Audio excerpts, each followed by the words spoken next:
Good evening, everybody.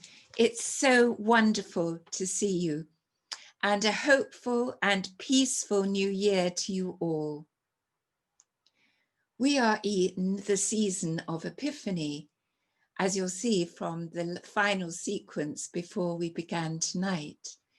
And I'd like to take a moment to thank Bob once again for hosting this evening, for being my technical wizard, and for spending hours getting the wonderful music and photography to synchronize together. There are also some other photographers that I'm indebted to tonight. I think Philippa had a hand in the wonderful opening sequence, and Richard Pargett has also often given us some beautiful photography for our church services. Epiphany is a season for searching, discovering, and revelation. Yet all around us, it may feel as though nothing has changed. In December, our theme was leaning towards the light, and certainly that is what energized the wise men on their quest to discover the new king. So we will be using parts of their story to guide us into this new year. Where are we at the moment? We've returned to a lockdown as the coronavirus rampages through our country. How should we approach the next step? What can we discover about the gifts of the last year? How can we discover hope? In this time of uncertainty and powerlessness, the following poem, written during the Second World War, comes to my mind. And I said to the man who stood at the gate of the year, "Give me a light that I may tread safely into the unknown." And he replied, "Go out into the darkness and put your hand into the hand of God. That shall be to you better than light and safer than a known way." So I went forth, and finding the hand of God, trod gladly into the night that led me towards the hills and the breaking of the day in the lone east. We saw his star in the east, and we have come to worship him. Just before Christmas, a brilliant star appeared in the sky. It was similar to the star which guided the wise men during the first Epiphany journey. Astronomers explained that it was due to the alignment of two planets, and this brilliant spectacle had not been seen in this luminosity for 800 years. However, on many nights as I stood on my patio, the star was not visible because of the cloud and freezing fog. The star was there, just hidden from our eyes. This echoed with the wise men's experience because often their star was hidden from sight. Like them, I just had to trust and lean towards the light of hope. This experience reminded me that as I make tentative steps into the new year, surrounded by darkness, except on this glorious day, I will find God's hand reaching out for mine, a hope filled with the longing for touch, which is missing from our lives at the moment. Well, recently I have put away my 2 nativity sets, one given to me by a dear friend a few years ago, and the other one which my children made out of Fimo over 30 years ago. I looked at my wise men. They'd spent most of the Christmas season on a steady, winding journey along the windowsill towards the stable. As I meditated on this scene, I tried to put myself in their shoes. When they saw the star, they were overjoyed. I wonder how the wise men felt on the evening before they discovered the young child and his mother. They had followed all their mathematical calculations, but human wisdom had led them to make a detour to Herod's palace. Now they have arrived at Bethlehem, in front of a small house or a stable, not a place where they expected to be. Maybe, like the wise men, you are not sure where you are going as you look into the unknown of the new year. You're not at a place where you expected to be. But the sign that has brought you here, the star, is telling you this is the way. Walk in it. As we listen to some music, you may like to think about how many times in your life you have stood on the edge of something. You don't know what it is, but you know you have to keep pressing forward.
As we didn't know this time last year what this COVID virus would mean to the world, so the wise men did not really know what awaited them in Bethlehem. But they followed, they waited, and they arrived, and they gave their gifts. On the eve of Epiphany, they waited on the outside of the door, pondering the journey they had been on and what their destination would look like. So at the start of a new year, we stand on the edge and wait and ponder. Can we place our hand in God's and keep on going?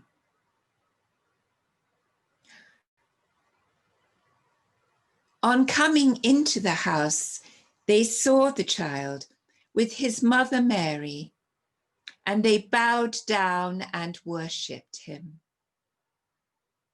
Then they opened their treasures and presented him with gifts of gold and of incense and of myrrh. The wise men eventually stepped over the threshold into a place that was right out of their comfort zone. They knelt in awe and wonder. In 2020, a year not of perfect vision, but of restraint and confinement, have you experienced a time, a moment of awe and wonder? Have you sensed the beauty that is all around you and within you? Looking back, can we see gifts of gold, times when love's richness and beauty transformed our drabness into colour and brightened our dullness of spirit with vibrant light? Perhaps an unexpected letter or telephone call. The joy of last spring in the first lockdown in the garden. A gift of homemade biscuits left on the doorstep or a bunch of flowers.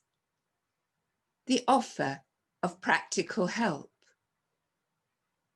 The whole of creation is imbued with beauty, even if sometimes, like the star, it appears hidden.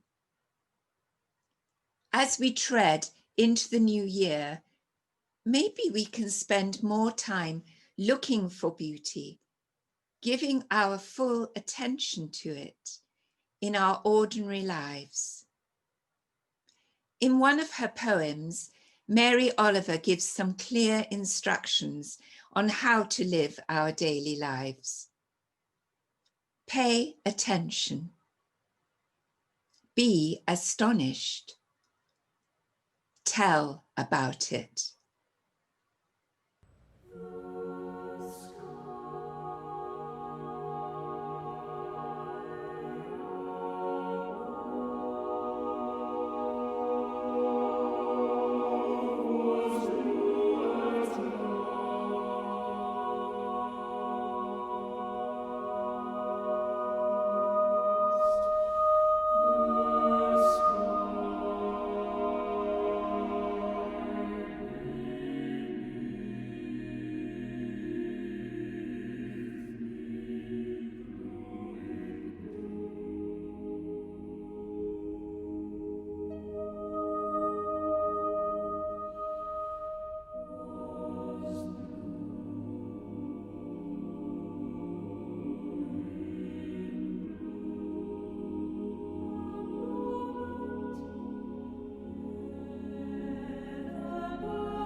one of the wise men offered Jesus the gift of incense. So let us look closely at this gift. It is a gift of all our longings, our prayer born of all we have experienced in the last year, in the last week, the last day. Our questioning of truth, our search for the mystery of love deep within each one of us. The difficult decisions we have been called to make. In a moment of reflection, bring to the surface all your longings. What is your deepest desire as you step into this new year?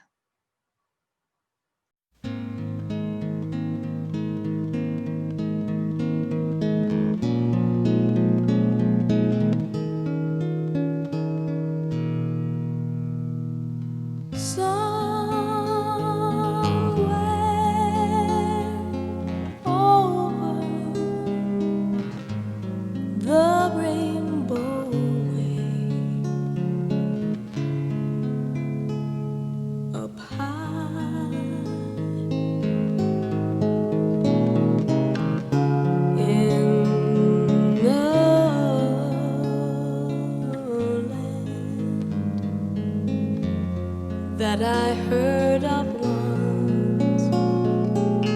once in a lullaby. Somewhere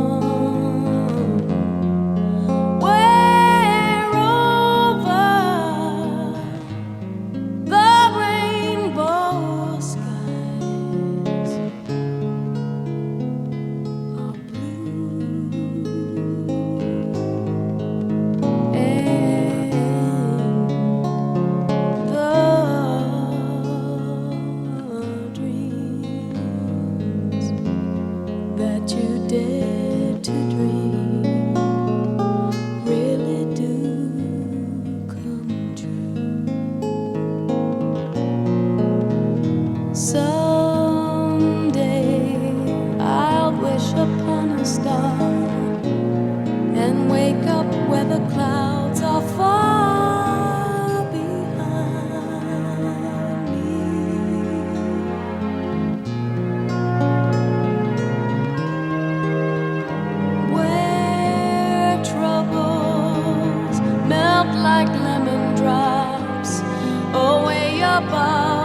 are chimney tops, that's where you'll find me.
The third gift was the gift of myrrh. I wonder how Mary felt about this gift, which was used for anointing bodies, a symbol of suffering and death. We have all held the gift of myrrh. We have all suffered the pain of loss, sometimes bereavement, illness, loneliness, and loss of connection with family and friends. Our baffled despair at undeserved suffering. Let us look closely at this gift, and then, if we can, lay it down at Jesus' feet.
Let us hold this gift of Emmanuel gently. Love with us, giving it our full attention and prepared to be astonished by this gift as we settle into our stilling. Stillness comes from within. The ego falls into the wings and allows the soul to take central stage. Make the space for God, for love, just as you would intentionally make space for a friend. Let us return to our breathing to help us find the stillness. Breathing really does seem to underlie everything and to relax. If you would like to turn off your video camera for the stilling and the silence, this may be the time to do so.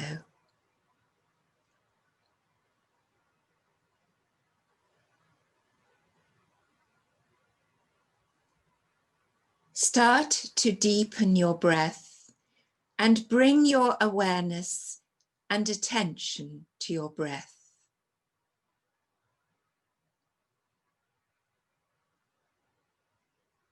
Now take 10 deep breaths.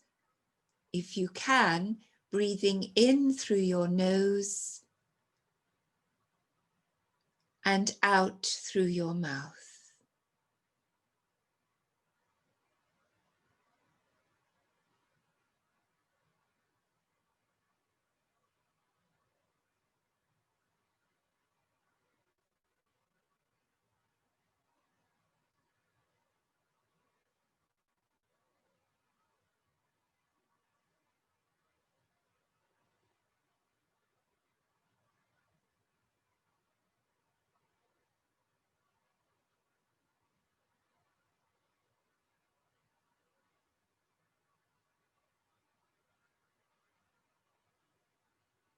Notice your breath entering and leaving your body and the effect it has.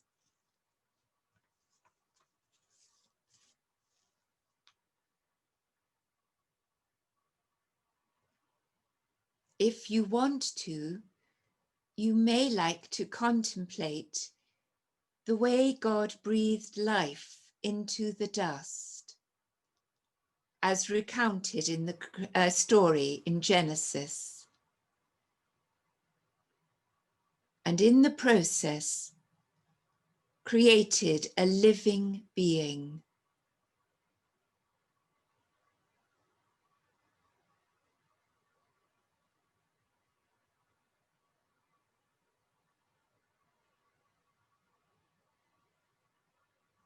I am God breathed.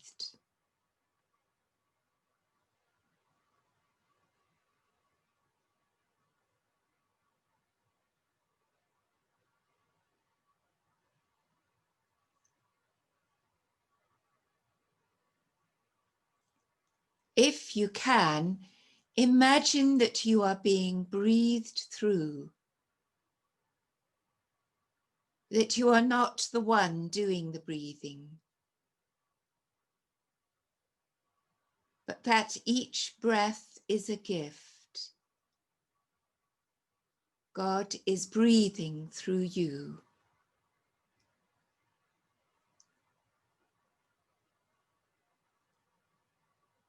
Just stay with that thought and that sense of connection to love, to the Spirit of God.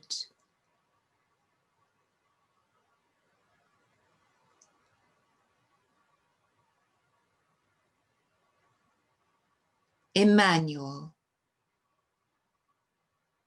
God is with us.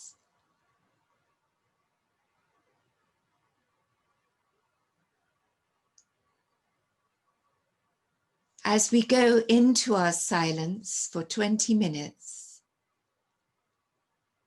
you may like to take the phrase, "Be still and know that I am God."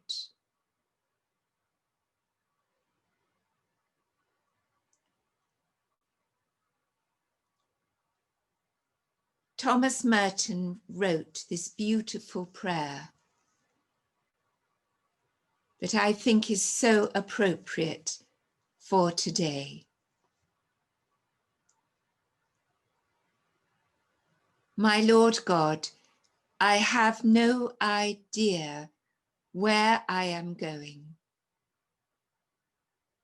I do not see the road ahead of me. I cannot know for certain where it will end. Nor do I really know myself.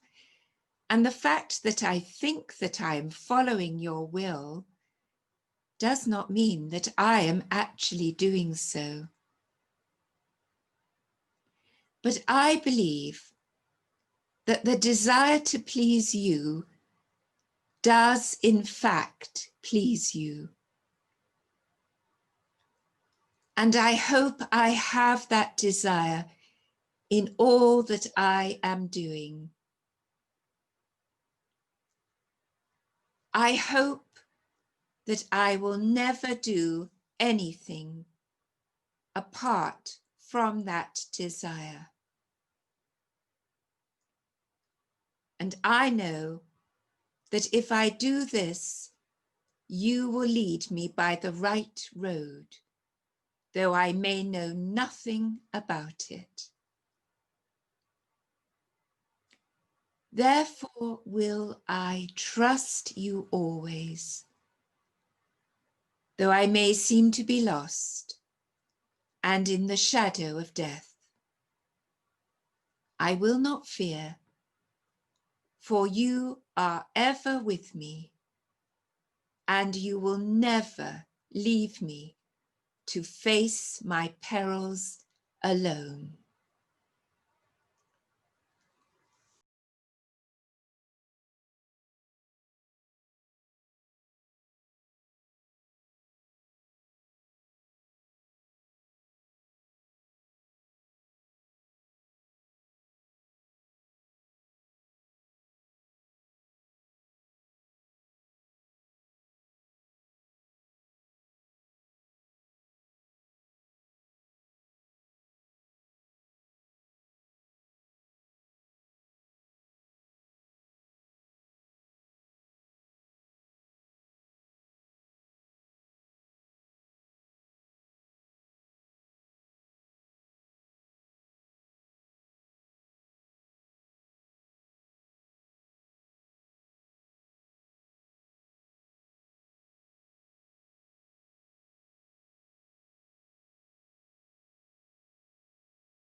When hope invites us to journey elusive, beckoning onward, but never in our grasp.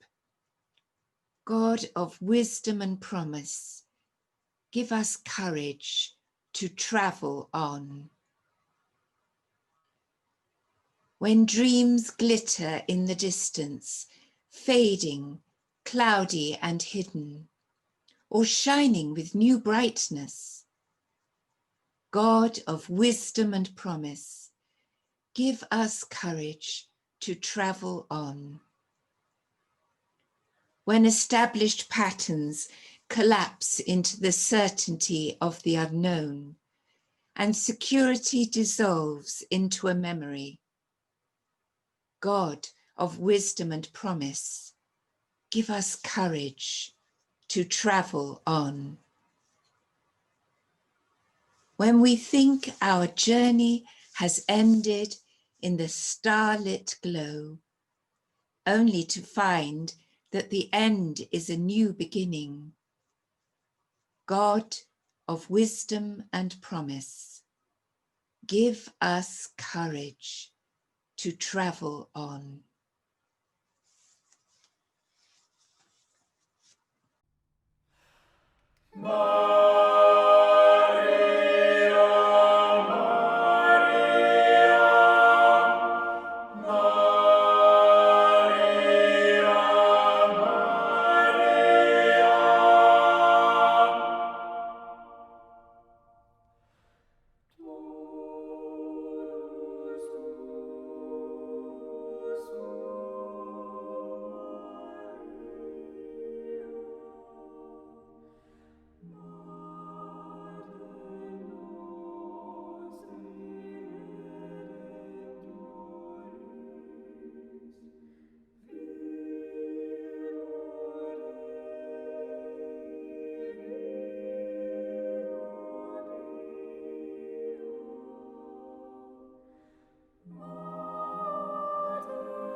Thank you all very much for joining us tonight.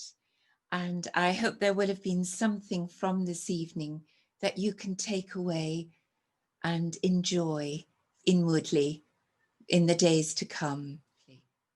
Thank you all. Goodbye.